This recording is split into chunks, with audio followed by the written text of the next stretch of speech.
it's Dr. Betsy, and we're here with another week of Body, Mind, Spirit.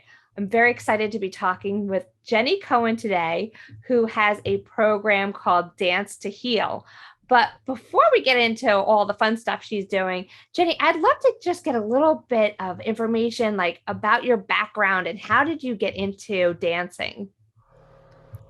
First, thank you so much for having me, Dr. Betsy. What an honor, what a joy to be here today.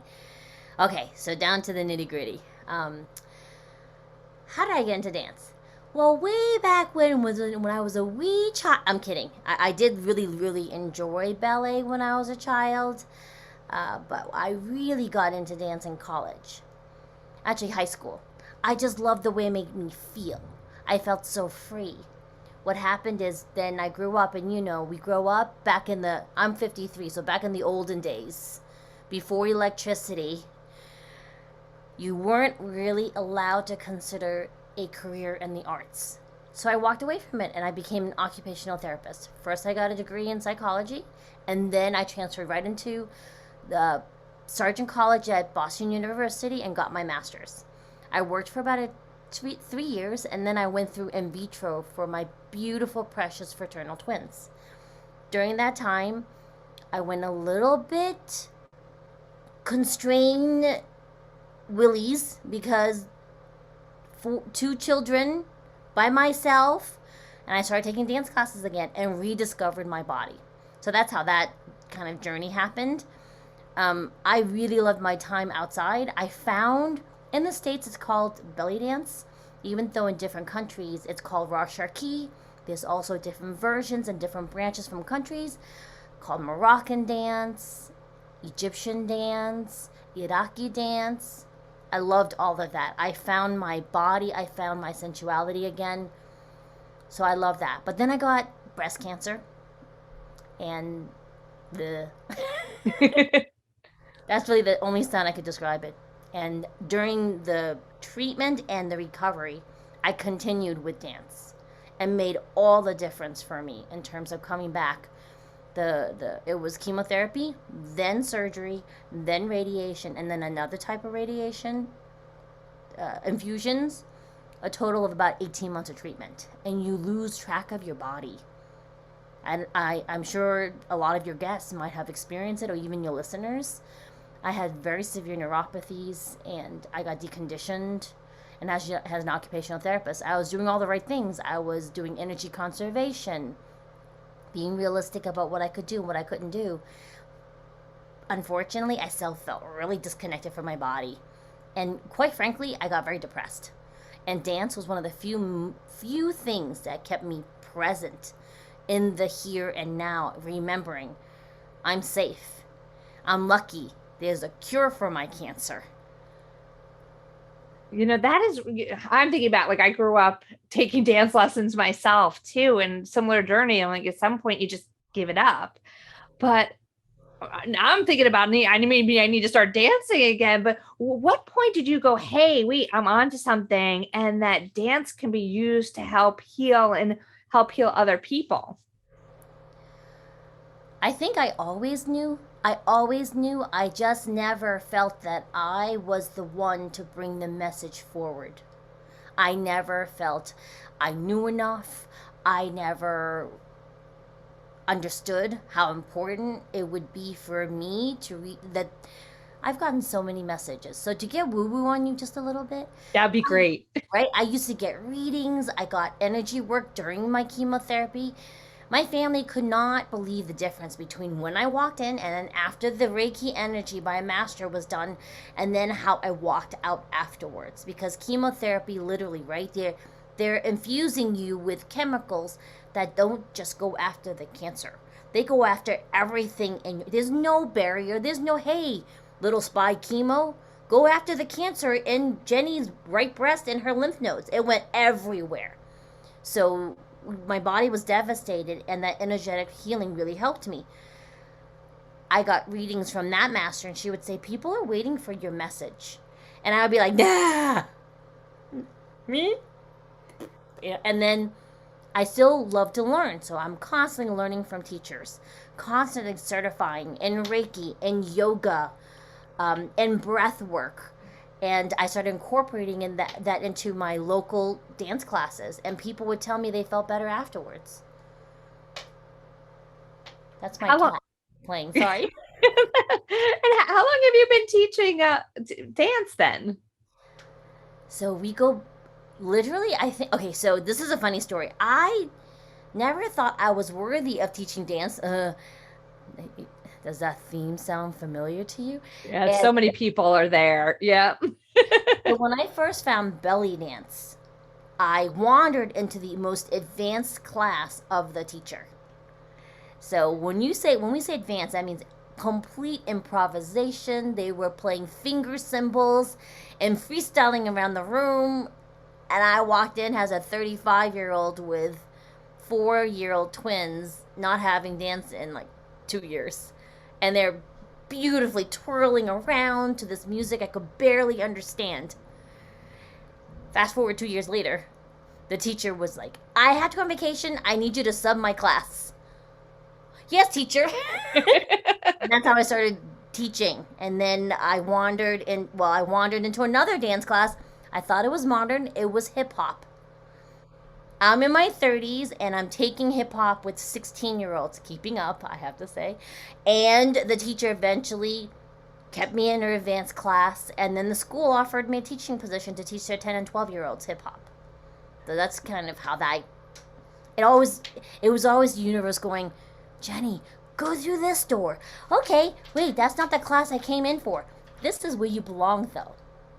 I think that's a theme for so many people in their lives. You try to control where things are heading and how things are going, and you're just going to end up where you're meant to be, no matter what you're trying to do. Absolutely true. Absolutely true. For you yourself and your listeners, I do tarot reading cards to help me be centered. I'm not sure if you're familiar with the family systems and complex PTS therapy, because we are doing a lot of that in my family. It turns out I happen to have a lot of trauma from my childhood that I keep bringing forth in present day life, right?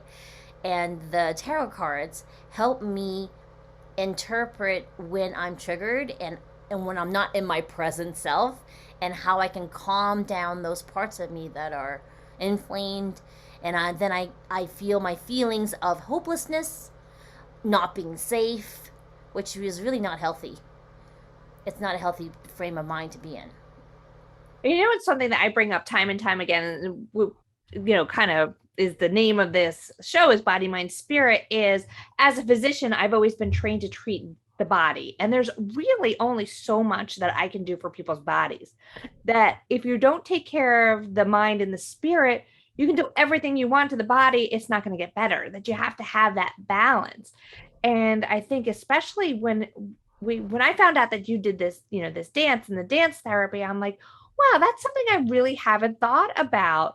And I'm thinking about like children, like how freely they just dance and kind of let themselves go and are just happy, and they don't care how they look. It's kind of like a natural thing for them to just, spin around and dance and, get down and boogie.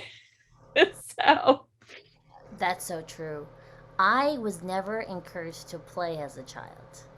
So I will tell you what was very funny in the past. I would enter these amazing classes, and the teachers would say, "All right, so for the first 15 minutes, we're going to play." And I'd be like, "Are you kidding me? Like, I paid you $300 for this intensive, and we're gonna play? Like, what in the world is that?" And as I learned this spiral learning, it kept coming back, this circular learning. If I don't play, it does not give me an opportunity to heal. Playing is a way of healing because we carry our injuries and our memories of trauma in our bodies. and I see that all the time, and especially because I do a lot of pelvic pain in my clinic. And there's so many times that there's some sort of underlying trauma, and it doesn't have to necessarily be a sexual trauma. It just could be something that was emotionally traumatic in a person's childhood. And especially women, and this is just a generalization, but especially women, they tend to hold stress in their pelvis, and they tend to tighten up, and our bodies will kind of display these like emotions that we're holding on to that sometimes we don't even know that we're holding on to. Exactly. So Exactly. And for me, I mean, I loved the art and performance of hip hop. It did not get better until I discovered the culture and the music and richness of what we call belly dance, because the syncopation in that music helped me better my understanding of hip hop. If you think about it, a lot of that culture is the same continent. yeah. The African continent comes from that, right? We tend to sometimes not attribute the sources, and so we I need to acknowledge that in our conversation right now. And that movement, because a lot of that movement is undulations, which directly address that pelvic region that you were referring to, that you deal with all the time. And I noticed that the more I did this form of dance, the more healing I got, even though I wasn't necessarily going to therapy at the time. It made you feel good, and there's now a lot of research and a lot of people going through master's degree in dance therapy, directly correlating the therapeutic benefits of these swaying of the hips, undulations, and circular patterns movement in your body that releases any injuries and memories of trauma, and it promotes healing. It's interesting, and we get into like with the dance. I've also talked to people with movement therapy, and I'm just surprised about. I mean, it all connects about how moving the body can actually heal the body. I have good friends that actually do some work with children with autism, and they found that sometimes just going back to crawling, that can have a healing effect on the body and the mind and actually help to reverse or decrease the symptoms of autism that sometimes maybe we're not in our fast-paced world not spending enough time like crawling and moving our bodies. I agree. I agree. And if I also may suggest, in addition, we should all be crawling. We should be getting to the floor, lying down, rolling around. We don't do that enough. 2 points I want to remember to address is one, as I've aged, because I mentioned before I'm 53, You look great. You don't look anywhere close to it. it's dance and genetics, some makeup. So as I've aged, the inner ear that deals with my sense of balance, I learned the liquid inside your inner ear starts to dry up and crystallize. Yes. And that will affect your ability to equilibrialize with any changes. And I get dizzy very quickly. Like, if I'm in dance class and they want me to do more than 2 or 3 spins, I'm like, I want to, right? You get nauseous. However, if I bounce up and down, I'm demonstrating that, and I'm one of those balls, or I invert, I will help with that dizziness. That is such a great point, and I can't wait to hear more when we come back from the commercial break. 80% of women will develop a pelvic health condition at some point in their lives. There is relief. There is hope. The Pelvic Floor Store, your resource for personal health. And we're back with Jenny Cohen talking about the health benefits of dance. So, I was thinking about during the break about how one of the things that's really a shame is for our children that they have become a really like sedentary group of people. Like everyone's and just even all of us in general. I know myself, I'm in front of my computer all day. Everyone's on electronics. Nobody's getting out and kind of moving. And it's really going to take a toll on people's health. So, Yes, yes. Which is the reason why I launched my podcast, Dance to Heal Transformation Through Movement with Jenny C. Cohen. There's a lot of Jenny Cohens. So I'm Jenny C. Cohen, so you can find me. Here's the thing it doesn't, a lot of people, they get very hung up, Dr. Betsy, on dance. It's like, listen, yes. now, just move. Like, roll around on your bed if you need to. Bring your knees up to your chest before you get up. Roll onto your side to side. Make sure your bed's wide enough. Don't fall off, right?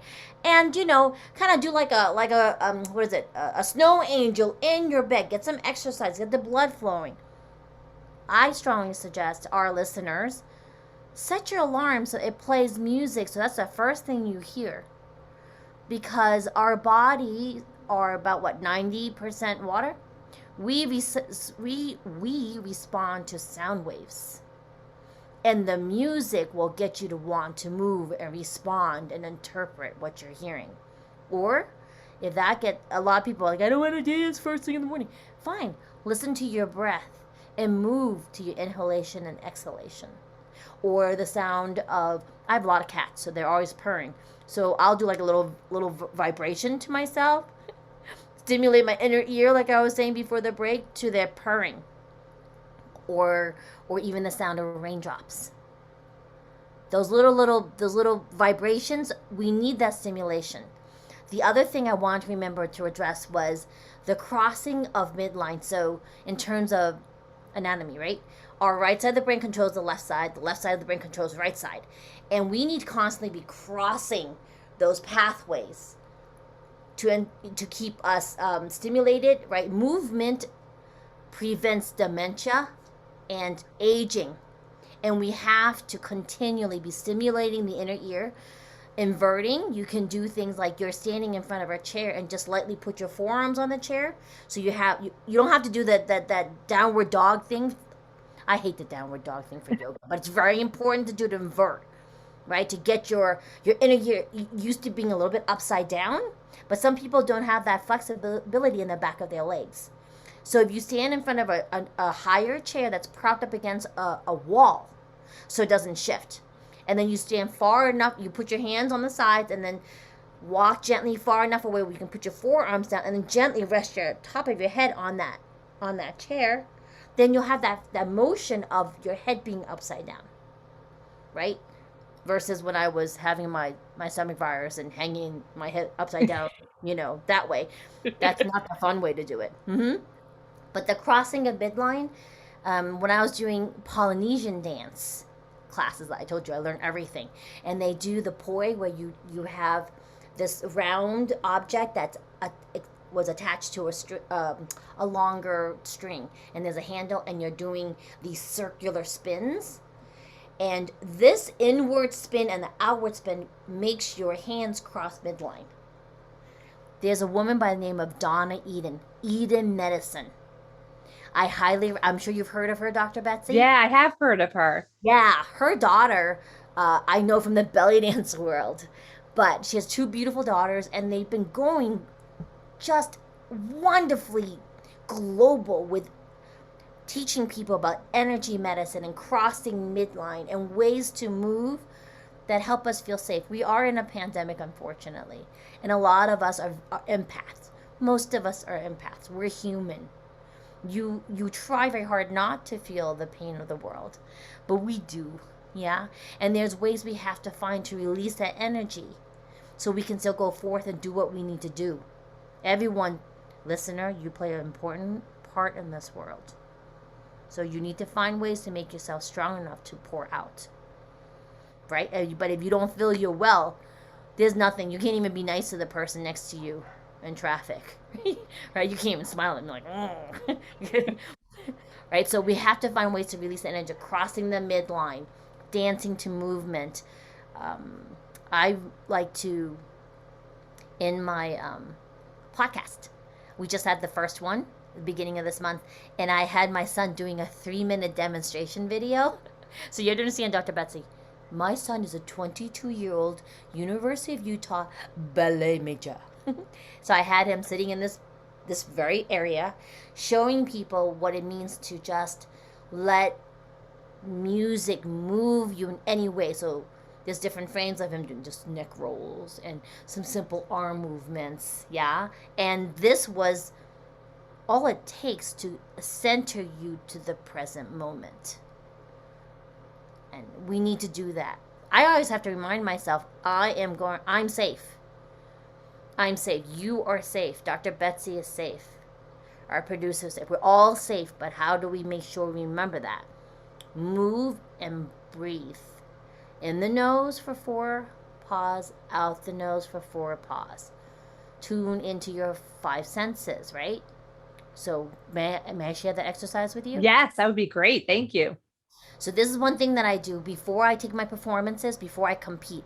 I used to compete a lot because I had to prove that I had a that my message was getting across to other people. Like, do you like my costume? Do you like the music? Did you get my story? I would compete to get that feedback. Or anytime I want to walk into a scary podcast, what you do is you start first tuning into your taste your smell of taste. So I'm drinking my very precious Earl Grey tea. Now I'm take a little sip. Mm-hmm. I want you to think about what's your favorite food. Mine is Earl Grey tea, so I tasted that and I'm concentrating and focusing on the taste of your favorite food. My case is tea on my tongue. Then I focus on my sense of smell. I'm smelling my Earl Grey tea.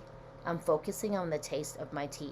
Those two senses. Yes, keep breathing in the nose, out the nose, those two senses. Then I start focusing on my hearing.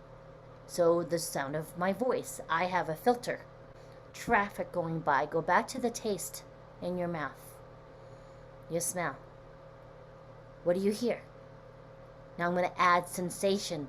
My butt cheeks in my seat. Clothing on my body.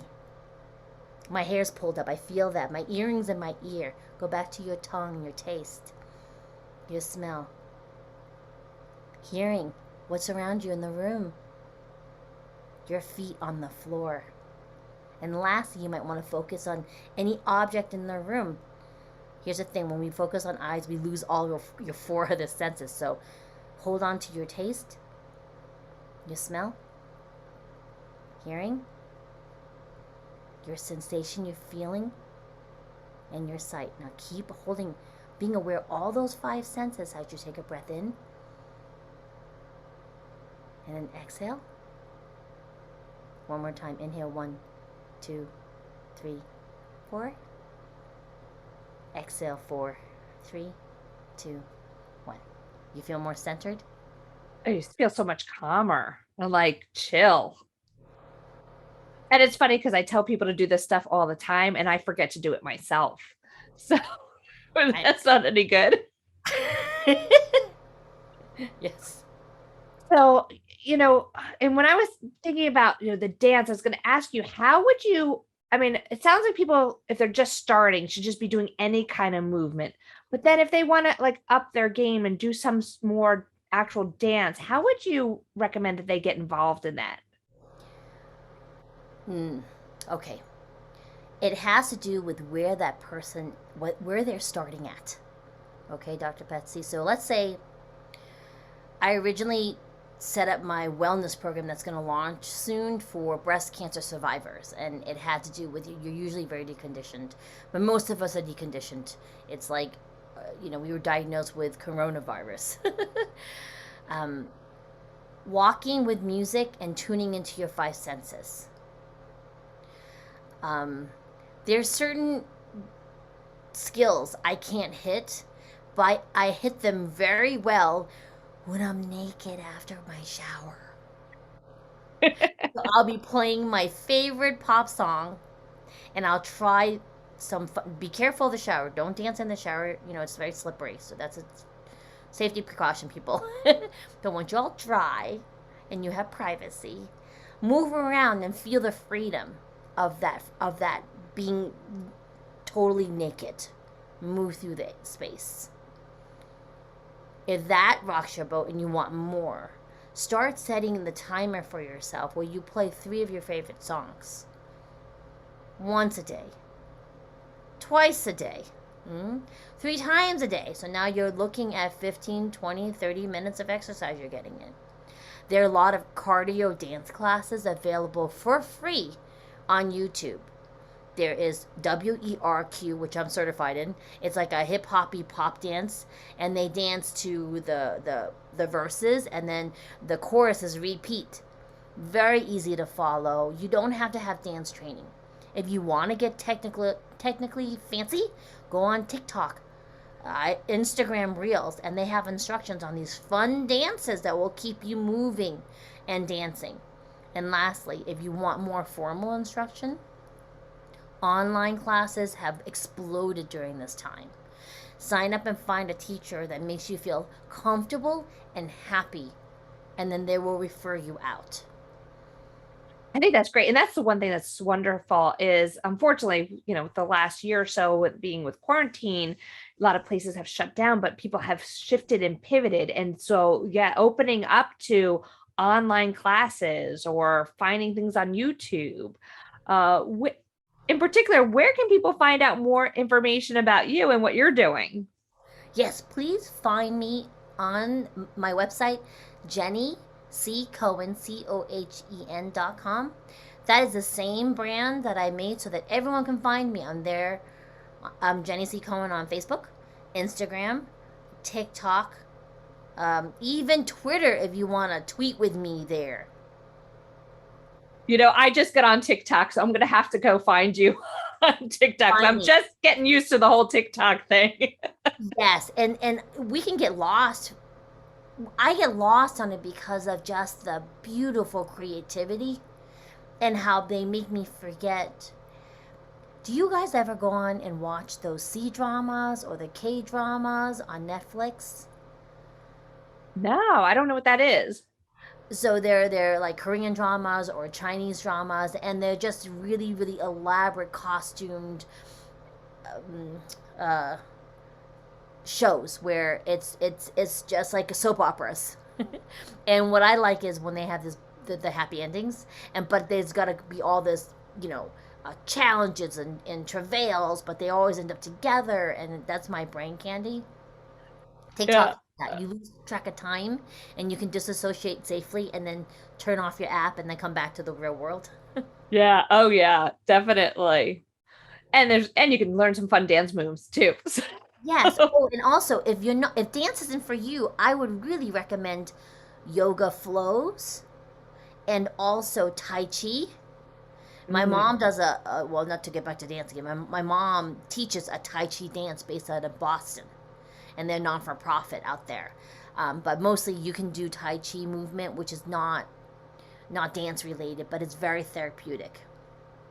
And then also, what is your podcast called so people can find that too? Yes, it is on the Cornelia Stephanie Media Group or transformationtalkradio.com. And it's on first and third Fridays, 1:30 p.m. Pacific or 4:30 p.m. Eastern Standard Time. And it's called Jen. What is it called? Oh, yeah, it's called Dance to Heal Transformation Through Movement with Jenny C. Cohen. I'm so excited. And you know what? I can't wait to get together with you sometime and dance. I think we're going to have to do that.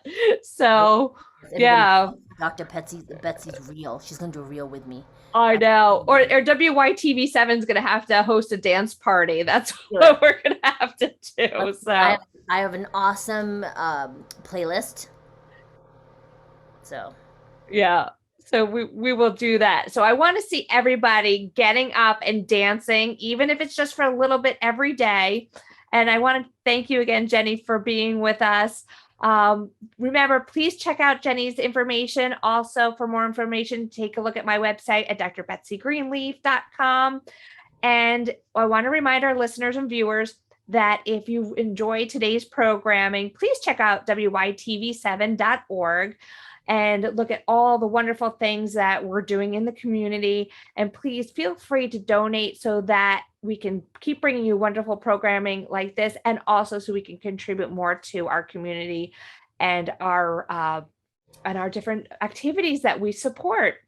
So once again, thank you so much, Jenny, for being with us. And I'm looking forward to staying in touch.